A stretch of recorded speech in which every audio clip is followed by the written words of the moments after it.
여러분, 충격적인 소식입니다. 지난주 동남아시아에서 전 세계가 깜짝 놀랄 만한 일이 벌어졌습니다. 태국과 캄보디아 두 나라가 국경에서 총을 겨누고 있었는데요.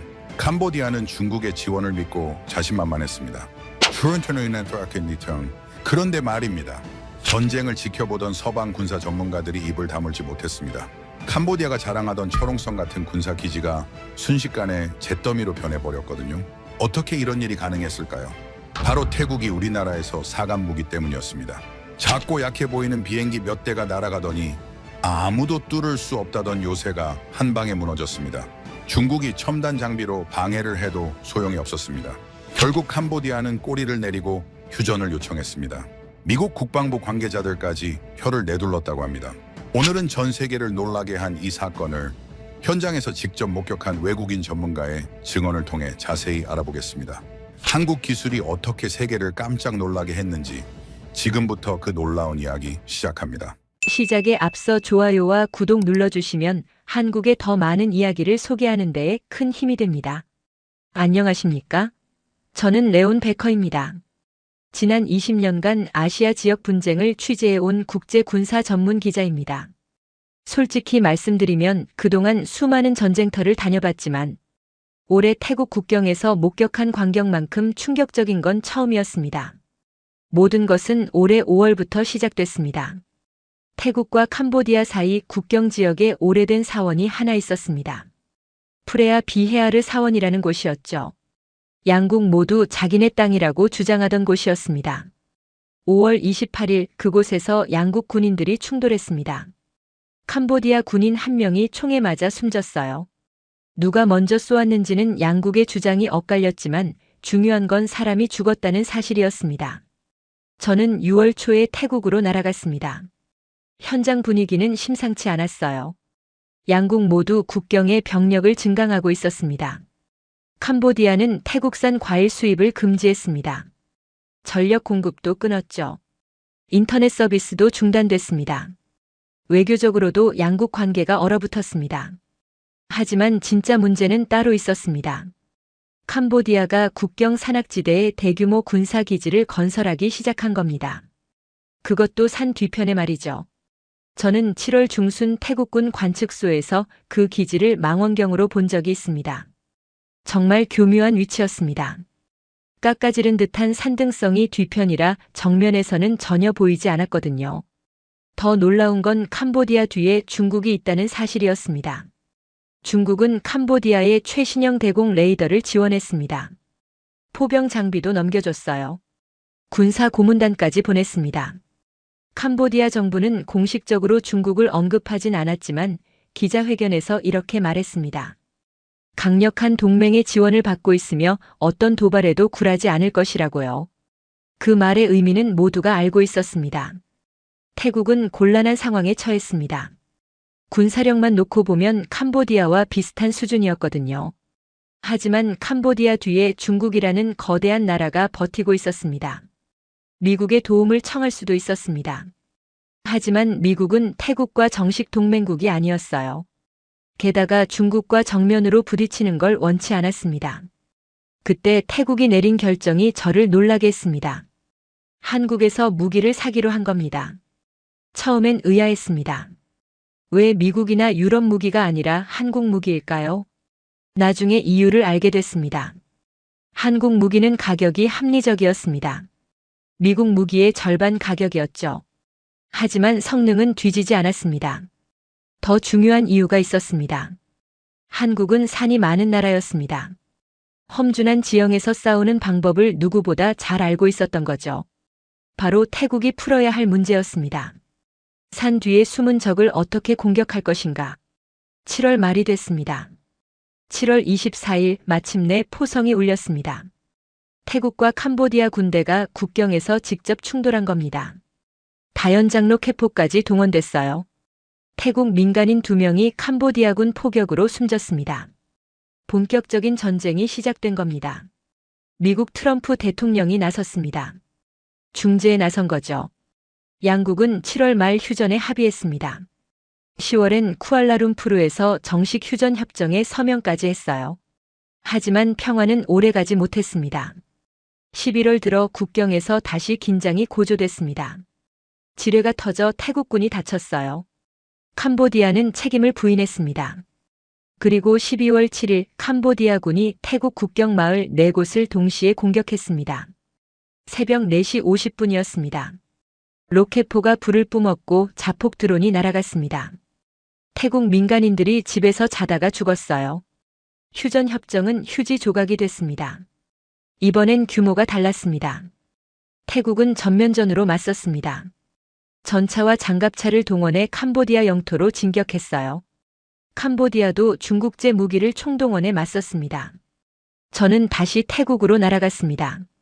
12월 중순 태국군 후방기지에서 상황을 지켜봤습니다. 캄보디아 포탄이 태국군 진지에 떨어지고 있었습니다. 검은 연기가 하늘을 뒤덮었어요. 태국군도 반격했지만 효과가 없었습니다. 캄보디아군은 여전히 산 뒤편에 숨어 있었거든요.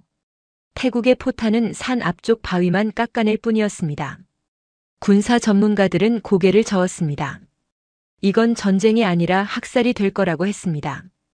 태국군이 저 산을 넘으려면 엄청난 희생을 치러야 한다고요. 그런데 그때였습니다. 태국 공군 기지에서 작은 비행기 4대가 이륙했습니다. 한국에서 들여온 경공격기들이었습니다. 주변에 있던 서방 군사 관측관들이 비웃었습니다. 훈련기 개조품으로 뭘 하겠느냐고요. 하지만 태국 조종사들의 표정은 달랐습니다. 그들의 눈빛엔 확신이 담겨 있었습니다. 마치 뭔가 비밀 무기를 알고 있다는 듯한 표정이었죠. 그리고 그 비행기들이 날개를 펼치고 하늘로 올라갔을 때 누구도 예상하지 못한 일이 벌어지기 시작했습니다. 그 비행기들은 정말 작았습니다. 옆에서 이륙하는 미국제 전투기들과 비교하면 거의 절반 크기였죠. 날개도 날렵했고 동체도 가벼워 보였습니다. 솔직히 말씀드리면 저는 속으로 걱정이 됐어요. 저런 걸로 중국이 지원하는 캄보디아 방공망을 뚫을 수 있을까 싶었거든요. 제 옆에 있던 프랑스 군사 관측관이 망원경을 내려놓으며 한숨을 내쉬었습니다. 그 사람 표정을 보니 저와 같은 생각을 하고 있는 게 분명했어요. 우리 둘 다 이미 결과를 예상하고 있었던 겁니다. 저 작은 비행기들이 산 앞에서 폭탄이나 몇 발 떨어뜨리다가 허탈하게 돌아올 거라고요. 그런데 이상한 점이 하나 있었습니다.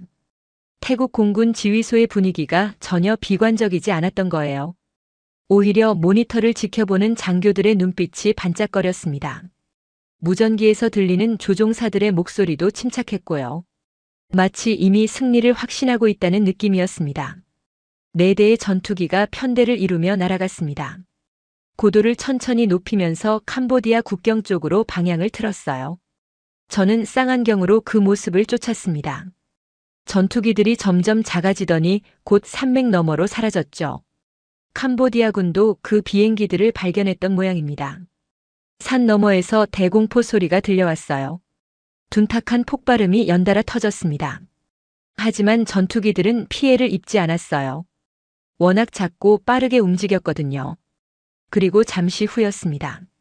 전투기들이 갑자기 급선회를 했습니다. 산맥을 정면으로 돌진하는 게 아니라 옆으로 크게 돌면서 고도를 낮추기 시작한 거예요. 이게 무슨 움직임인가 싶었습니다. 저렇게 산 옆구리를 따라 날면 뭐 하겠다는 건지 이해가 안 됐죠. 태국 지휘소에서 무전이 들렸습니다. 조종사의 목소리였어요. 타겟 확인 완료, 무기 투하 준비라는 내용이었습니다. 그 순간 전투기들의 날개 아래에서 무언가가 떨어져 나갔습니다. 검은색 물체 여러 개가 공중으로 방출됐어요. 저는 당연히 그게 일반 폭탄이라고 생각했습니다. 저런 각도로 던지면 산 중턱에 부딪혀 터질 텐데 싶었죠. 그런데 믿을 수 없는 일이 벌어졌습니다. 떨어지던 폭탄들에서 날개가 펼쳐진 겁니다. 마치 새가 날갯짓을 하듯이 양쪽으로 쫙 펴지더군요. 자유낙하를 멈추고 공중에서 활강하기 시작했어요. 그건 폭탄이 아니라 살아있는 생명체 같았습니다. 더 놀라운 건 그 다음이었습니다. 그 폭탄들이 산맥의 능선을 따라 날아가기 시작한 거예요. 마치 길을 아는 것처럼 정확하게 산등성이를 타고 넘어갔습니다. 바람을 타는 독수리처럼 우아하게 미끄러지듯 날았죠. 저는 입을 다물 수가 없었습니다. 물리적으로 말이 안 되는 광경이었거든요.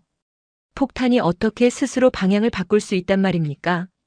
엔진도 없는데 어떻게 저렇게 먼 거리를 날아갈 수 있죠? 옆에 있던 프랑스 관측관이 제 팔을 잡았습니다. 그 사람 손이 떨리고 있었어요. 저것 좀 보십시오. 저게 대체 뭡니까? 하고 물었지만 저도 대답할 수가 없었습니다. 폭탄들은 산 정상을 넘어 반대편으로 사라졌습니다. 우리 눈에 보이지 않는 곳, 바로 캄보디아군이 숨어있던 그곳으로 날아간 겁니다. 몇 초간의 정적이 흘렀습니다. 그리고 둔탁한 폭발음이 연달아 터져 나왔습니다. 쾅, 쾅, 쾅. 산 너머에서 검은 연기가 솟아올랐어요. 한 개가 아니라 여러 개였습니다. 마치 화산이 분출하듯 검은 버섯구름이 하늘로 치솟았죠. 태국 지휘소가 환호성으로 뒤덮였습니다. 장교들이 서로 얼싸안고 소리쳤어요. 모니터 화면에는 타격 성공이라는 문구가 떠올랐습니다. 저는 멍하니 그 연기를 바라봤습니다. 도대체 무슨 일이 벌어진 건지 머릿속이 복잡했어요. 세계 최고라는 미국 무기로도 불가능하다던 일을 저 작은 한국 전투기가 해낸 겁니다. 캄보디아군 진지에서 올라오던 포격이 뚝 끊겼습니다. 조금 전까지 쉴 새 없이 태국군을 향해 날아오던 포탄들이 완전히 멈춘 거예요. 확성기에서 울려 퍼지던 선전 방송도 사라졌습니다. 산 뒤편의 요새가 침묵했습니다. 한 태국 장교가 위성 영상을 확인하더니 보고했습니다. 캄보디아군 지휘소가 직격탄을 맞았다는 내용이었어요. 탄약고도 유폭됐다고 했습니다. 통신시설도 파괴됐다고 하더군요. 단 한 번의 공습으로 난공불락이라던 요새가 무력화된 겁니다. 저는 그날 저녁 태국 공군 기지로 찾아갔습니다. 도대체 저 폭탄이 뭔지 알아야겠다는 생각이 들었거든요. 기지 경납고에 그 전투기들이 주차돼 있었어요. 가까이서 보니 정말 작고 날렵한 기체였습니다. 정비사들이 날개 아래를 점검하고 있었습니다. 저는 다가가서 물었죠. 저 폭탄은 도대체 뭐냐고요? 한국에서 만든 유도 폭탄이라고 했습니다. 위성 신호를 받아서 목표물을 찾아간다고 하더군요. 산을 돌아서도 정확하게 타격할 수 있다고 했어요. 저는 고개를 저었습니다. 그건 이론적으로 불가능한 이야기였거든요. 산 뒤편으로 가려면 위성 신호가 끊기는데 어떻게 목표를 찾아간단 말입니까? 정비사가 웃으며 말했습니다. 그게 한국 기술의 비밀이라고요. 위성 신호가 끊겨도 폭탄 자체가 지형을 보고 길을 찾아간다고 했습니다. 마치 사람이 눈으로 길을 찾듯이요. 저는 그때 깨달았습니다. 한국이라는 나라가 단순히 무기를 파는 게 아니라는 걸요. 그들은 전쟁의 방식 자체를 바꿔놓은 겁니다. 숨으면 안전하다는 수천 년 된 전쟁의 법칙을 뒤집어 버린 거죠. 캄보디아군의 침묵은 오래가지 않았습니다. 다음 날 새벽부터 다시 포격이 시작됐거든요. 하지만 이번에는 양상이 달랐어요. 산 뒤편 요새에서 쏘는 게 아니라 더 깊은 후방에서 날아오는 포탄들이었습니다. 태국군도 당황했습니다. 어제 그렇게 완벽하게 파괴했다고 생각했는데 캄보디아군이 여전히 반격하고 있었으니까요. 알고 보니 캄보디아는 예비 진지를 여러 개 만들어 놓고 있었던 겁니다. 태국 공군이 다시 출격 준비에 들어갔습니다. 이번에도 한국제 전투기들이 활주로에 섰어요. 조종사들이 탑승하고 엔진이 돌아갔습니다. 그런데 이상한 일이 벌어졌습니다. 전투기들이 이륙하자마자 통신이 두절된 거예요. 지휘소에서 무전을 보냈지만 응답이 없었습니다. 조종사들의 목소리도 들리지 않았어요. 레이더 화면을 보니 전투기들의 위치가 제대로 표시되지 않았습니다. 희미하게 깜빡거리다가 완전히 사라지기를 반복했죠. 지휘소가 술렁이기 시작했습니다. 장교들이 급하게 장비를 점검했어요. 통신 장애인지 레이더 고장인지 확인하려 했습니다. 하지만 곧 진짜 문제가 뭔지 밝혀졌습니다. 위성 신호가 교란되고 있었던 겁니다. 누군가 강력한 전파 방해 장치를 작동시켜서 위성 항법 시스템을 마비시키고 있었어요. 이건 단순한 장애가 아니라 의도적인 공격이었습니다. 중국이었습니다. 캄보디아 후방 깊은 곳에서 거대한 전파 방해 신호가 발신되고 있었어요. 최신형 전자전 장비였습니다. 중국이 캄보디아에 제공한 무기였죠. 태국 지휘소는 긴급 상황에 돌입했습니다. 위성 신호 없이는 유도 폭탄이 제대로 작동할 수 없었거든요. 어제 그렇게 완벽하게 목표물을 타격했던 무기가 순식간에 무용지물이 될 위기에 처한 겁니다. 저는 그 광경을 지켜보며 안타까웠습니다. 결국 중국이라는 거대한 나라가 개입하니 작은 나라들의 기술은 무력해지는구나 싶었죠. 조종사들의 무전이 간신히 들렸습니다. 목소리가 끊기고 잡음이 심했지만 내용은 알아들을 수 있었어요. 위성 신호 손실 유도 불가능이라는 보고였습니다. 전투기들은 공중에서 선회하고 있었습니다. 폭탄을 투하해도 목표를 맞출 수 없는 상황이었죠. 그냥 멀리 던져버리는 것과 다를 바가 없었습니다. 지휘관이 귀환 명령을 내리려는 순간이었습니다. 갑자기 조종사 한 명이 무전을 보냈습니다. 시스템 전환 완료, 2차 유도 모두 작동 중이라는 내용이었어요. 저는 무슨 말인지 이해하지 못했습니다. 2차 유도 모드라니 그게 뭘 의미하는 걸까요? 태국 장교들도 놀란 표정이었습니다. 하지만 그들은 곧 안도의 한숨을 내쉬었어요. 마치 예상했다는 듯한 반응이었습니다. 전투기들이 다시 임무를 수행하기 시작했습니다. 폭탄을 투하했어요. 이번에도 날개가 펼쳐지면서 활강했습니다. 그런데 움직임이 조금 달랐습니다. 어제는 매끄럽게 산을 넘어갔는데 오늘은 약간 흔들리면서 날아갔어요. 마치 바람에 흔들리는 것처럼 좌우로 기울었다가 다시 중심을 잡았습니다. 저는 불안했습니다. 저렇게 불안정하게 날면 목표를 빗나갈 게 분명해 보였거든요. 하지만 제 예상은 완전히 빗나갔습니다. 폭탄들은 여전히 산을 넘어 정확하게 목표물을 타격했어요. 연기가 다시 솟아올랐습니다. 캄보디아군 예비 진지가 불바다가 됐습니다. 도대체 어떻게 된 일인지 이해할 수가 없었습니다. 위성 신호가 끊겼는데 어떻게 목표를 찾아간 걸까요? 저는 그날 저녁 태국 기술진을 만났습니다. 한국에서 파견 나온 기술 고문이 함께 있었어요. 저는 직접 물었습니다. 위성 없이 어떻게 목표를 찾아가는 거냐고요. 한국 기술자가 태블릿을 꺼내 보여줬습니다. 화면에는 복잡한 지형도가 떠 있었어요. 산맥과 골짜기가 3차원으로 표시돼 있었습니다. 폭탄 안에 카메라가 있다고 했습니다. 작은 센서가 땅을 촬영하면서 지형을 인식한다고 하더군요. 그 지형 데이터를 미리 저장된 지도와 비교해서 자기 위치를 파악한다는 겁니다. 마치 사람이 주변 건물을 보고 길을 찾듯이 폭탄이 산을 보고 길을 찾아간다는 거였습니다. 저는 그제야 이해했습니다. 한국이 만든 건 단순한 무기가 아니었어요. 위성이 있으면 위성을 쓰고 위성이 막히면 눈으로 보는 지능형 무기였던 겁니다. 중국이 아무리 전파를 교란해도 소용없었습니다. 폭탄은 이미 두 번째 방법으로 목표를 찾고 있었거든요. 그날 밤 캄보디아 방송이 긴급 성명을 발표했습니다. 전쟁을 중단하고 협상 테이블로 돌아가겠다는 내용이었어요. 더 이상 싸워봤자 이길 수 없다는 걸 인정한 겁니다.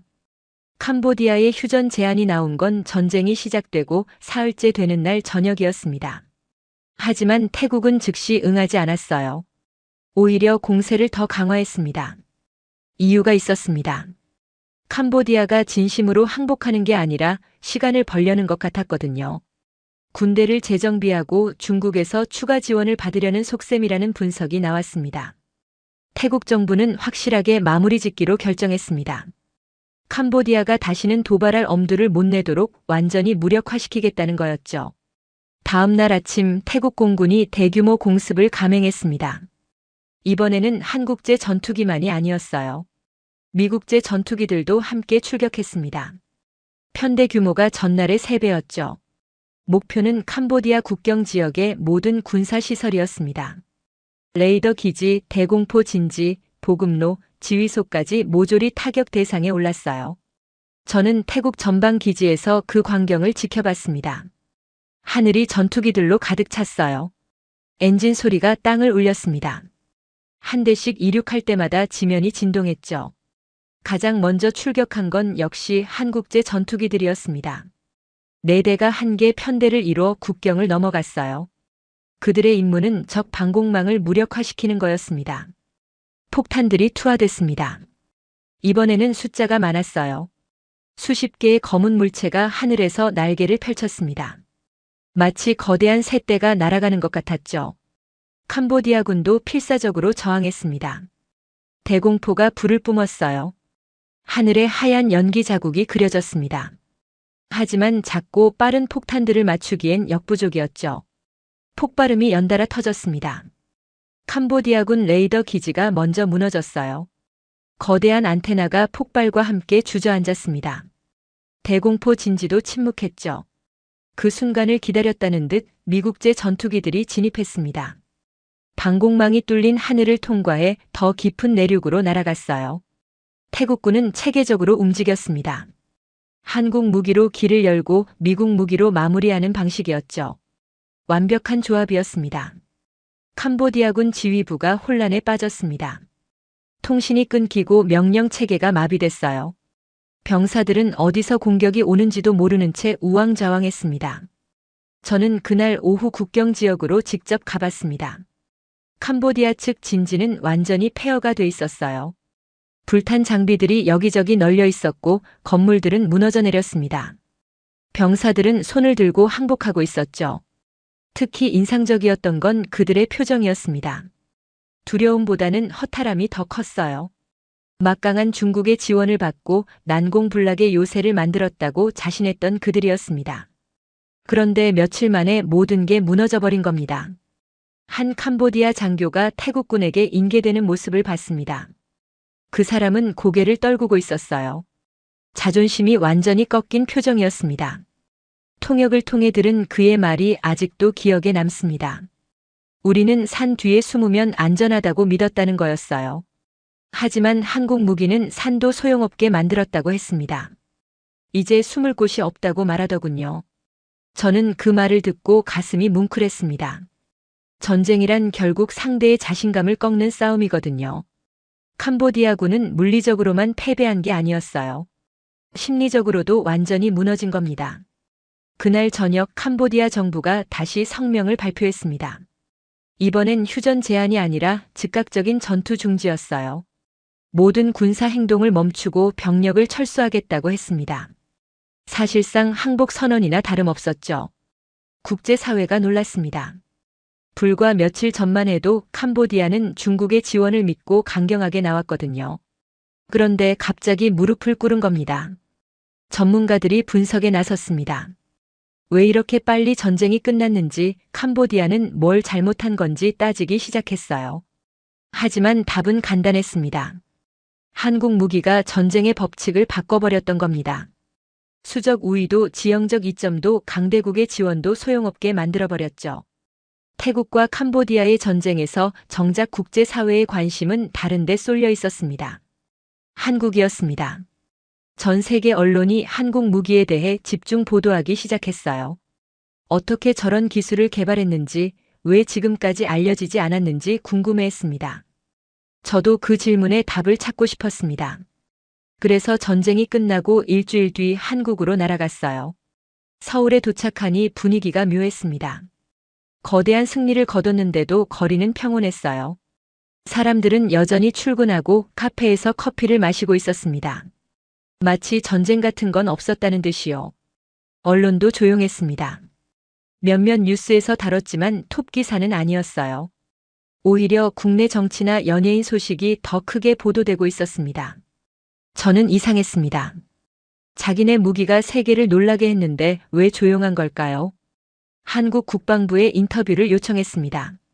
담당자를 만났어요. 중년의 공무원이었는데 차분한 인상이었습니다. 저는 물었습니다. 왜 이렇게 조용하게 대응하시냐고요?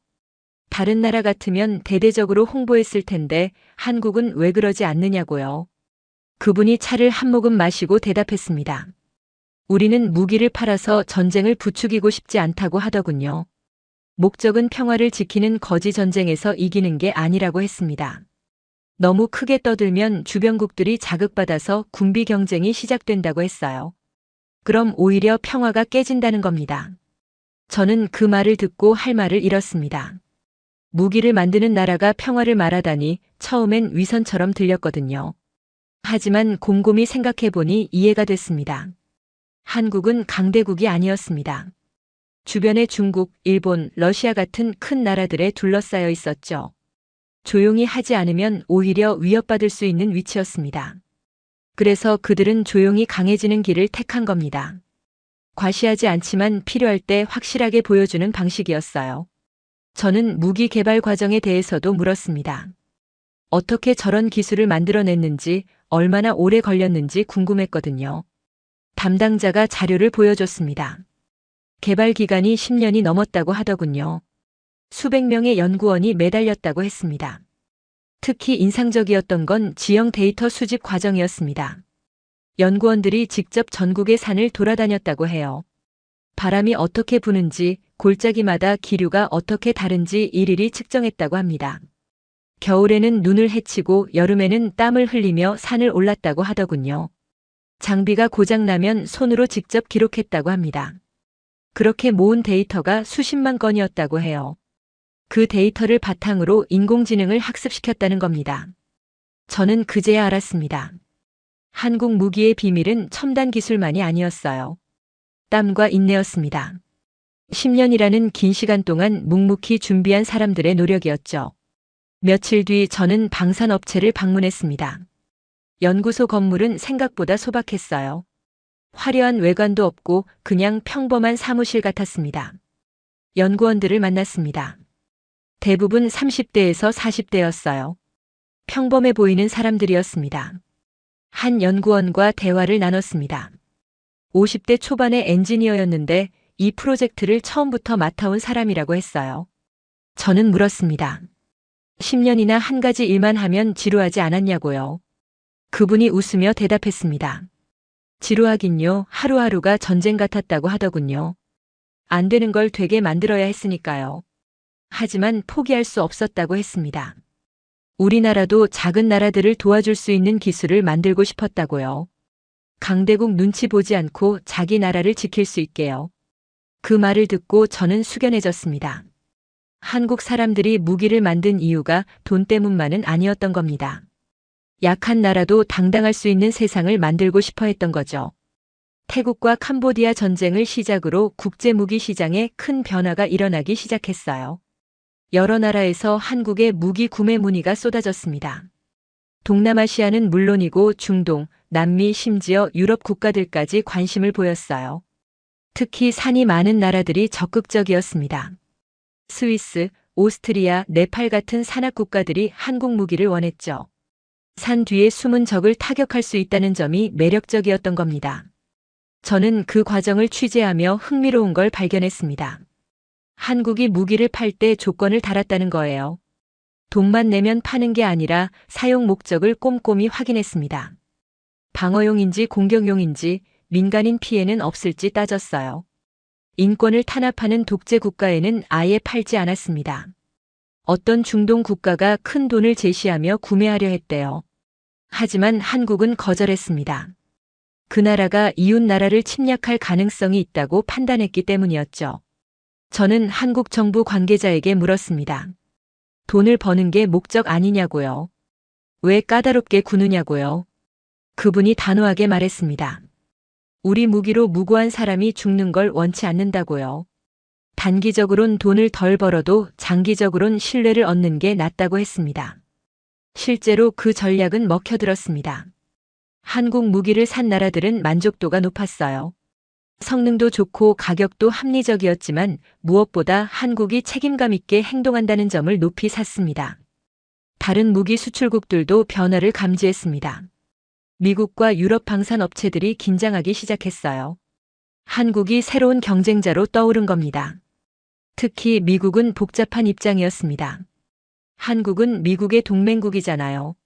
그런데 이제 무기 시장에서 경쟁 상대가 된 겁니다. 협력할지 견제할지 고민이 깊어졌죠. 저는 워싱턴에 있는 미국 국방부 관계자를 만났습니다. 그분은 솔직하게 인정했어요. 한국 기술이 놀랍다고요. 특히 지형인식 기술은 미국도 완성하지 못한 분야라고 했습니다. 하지만 걱정도 있다고 했어요. 한국이 독자적으로 너무 강해지면 동맹 관계에 균열이 생길 수 있다는 거였습니다. 미국의 통제를 벗어날 수 있다는 우려였죠. 저는 그 말을 듣고 씁쓸했습니다. 강대국은 약소국이 약하게 남아있길 바라는구나 싶었거든요. 아무리 동맹이라 해도 결국 자기 이익이 우선인 겁니다. 반면 한국은 달랐습니다. 자기들이 강해진다고 동맹을 저버리지 않았어요. 오히려 미국과 협력을 강화했습니다. 한국 무기와 미국 무기를 함께 쓰면 더 효과적이라는 걸 보여줬죠. 태국 전쟁이 그 증거였습니다. 한국제 전투기가 길을 열고 미국제 전투기가 뒤따르는 방식이었잖아요. 서로 약점을 보완하는 완벽한 조합이었습니다. 미국도 결국 인정할 수밖에 없었습니다. 한국을 견제하는 것보다 협력하는 게 낫다는 걸요. 중국은 어땠을까요? 중국은 조용했습니다. 공식적으로 아무 말도 하지 않았어요. 하지만 속으로는 당황했을 겁니다. 자기들이 지원한 캄보디아가 그렇게 허무하게 무너졌으니까요. 중국제 전자전 장비도 소용없었고요. 중국 전문가들이 한국 무기를 분석하기 시작했습니다. 어떻게 작동하는지, 약점은 뭔지 연구했어요. 하지만 쉽지 않았습니다. 한국이 핵심 기술을 철저히 보호했거든요. 외부에 유출되지 않도록 관리했습니다. 중국이 몇몇 나라를 통해 한국 무기를 입수하려 시도했다는 소문도 돌았어요. 하지만 한국은 판매한 모든 무기에 추적 장치를 달았습니다. 제3국으로 재판매하는 걸 막기 위해서였죠. 결국 중국은 자체 개발에 나섰습니다. 한국과 비슷한 기술을 만들려고 투자를 늘렸어요. 하지만 시간이 문제였습니다. 한국이 10년 걸려 만든 기술을 단기간에 따라잡기는 어려웠거든요. 특히 실전 데이터가 없는 게 큰 약점이었습니다. 휴전 협상이 진행되고 동남아시아 전체의 분위기가 바뀌었습니다. 전쟁 전까지만 해도 여러 나라가 국경 문제로 갈등을 빚고 있었어요. 베트남과 필리핀, 말레이시아와 인도네시아도 영토 분쟁이 있었습니다. 그런데 태국과 캄보디아 전쟁을 보고 나서 분위기가 달라졌어요. 전쟁이 얼마나 빨리 끝날 수 있는지 숨어도 소용없다는 걸 목격했기 때문이었습니다. 각국 정부가 대화에 나섰습니다. 무력보다 협상이 낫다고 판단한 거죠. 저는 싱가포르에서 열린 동남아 안보 회의를 취재했습니다. 여러 나라 국방장관들이 모였어요. 회의 분위기가 진지했습니다. 다들 한국 무기 이야기를 꺼냈어요. 앞으로 전쟁이 어떻게 변할지 논의했습니다. 한 베트남 장군이 말했습니다. 이제 지형적 이점이 무의미해졌다고요. 산도 바다도 더 이상 방패가 되지 못한다고 했습니다. 필리핀 국방장관은 다른 의견을 냈습니다. 오히려 이게 기회라고 했어요. 약한 나라도 스스로를 지킬 방법이 생겼다는 겁니다.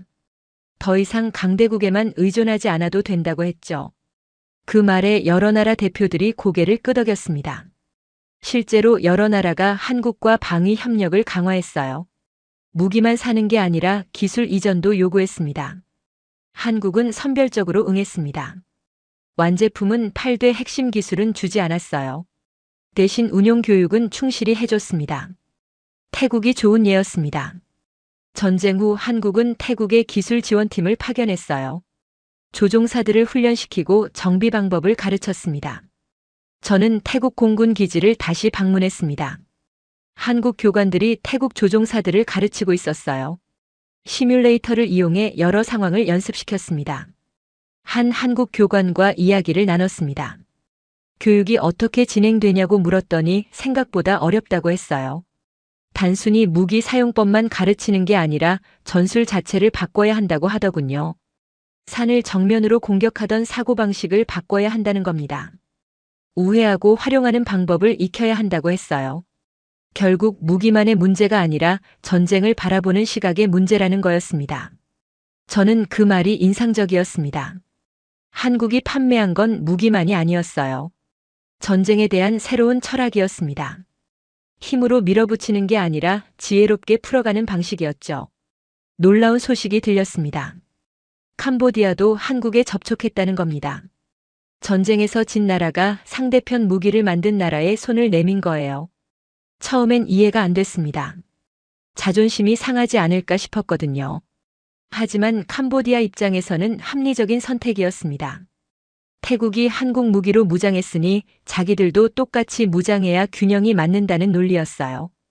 그래야 다시는 일방적으로 당하지 않는다는 겁니다. 한국은 신중하게 검토했습니다. 단순히 돈벌이로만 보지 않았어요. 캄보디아에 무기를 팔면 지역 안정에 도움이 될지 따졌습니다. 결국 제한적으로 판매하기로 했습니다. 방어용 무기만 제공하고 공격용은 주지 않기로 했어요. 이 결정에 태국도 동의했습니다. 캄보디아가 어느 정도 무장하는 게 오히려 지역 안정에 도움이 된다고 본 겁니다. 너무 약하면 중국 같은 강대국에 더 의존하게 되니까요. 저는 이 과정을 지켜보며 감탄했습니다. 한국이 단순한 무기 장사꾼이 아니라는 걸 확인했거든요. 지역 전체의 균형을 생각하는 중재자 역할을 하고 있었습니다. 이 모든 이야기의 끝에서 저는 한 가지 질문을 품게 됐습니다. 도대체 한국은 어떻게 이런 기술을 만들어낸 걸까요? 다시 한국으로 날아갔습니다. 이번엔 연구소가 아니라 다른 곳을 찾아갔어요. 실제로 산악 지형 데이터를 수집했던 현장이었습니다. 강원도 산골 마을이었습니다. 인적이 드문 곳이었어요. 눈이 소복이 쌓인 산길을 한참 올라가니 작은 연구시설이 나타났습니다. 거기서 한 연구원을 만났습니다. 60대 후반의 노신사였어요. 이 프로젝트 초창기부터 참여한 분이라고 했습니다. 그분과 함께 산을 올랐습니다. 겨울 추위가 매서웠지만 그분은 익숙한 듯 걸었어요. 여기서 10년 넘게 데이터를 수집했다고 하더군요. 사계절 내내 바람을 측정하고 기류를 기록했다고 합니다. 왜 이렇게 힘든 일을 했느냐고 물었습니다. 그분이 멈춰서서 산을 바라봤어요.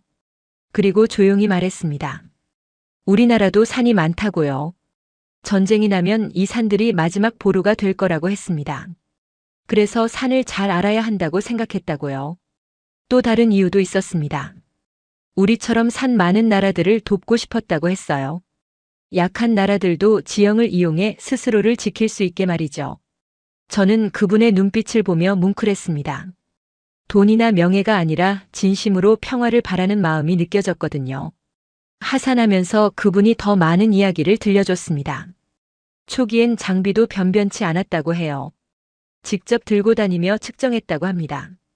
겨울엔 얼어붙고 여름엔 땀에 젖으면서요. 한 번은 폭우가 쏟아져서 장비가 다 망가진 적도 있었대요. 몇 달치 데이터가 날아갔다고 합니다. 하지만 포기하지 않고 다시 시작했다고 하더군요. 동료 중엔 다친 사람도 있었다고 해요. 가파른 산길에서 미끄러져 다리를 다친 연구원도 있었답니다. 그래도 회복하자마자 다시 산에 올랐다고요. 저는 물었습니다.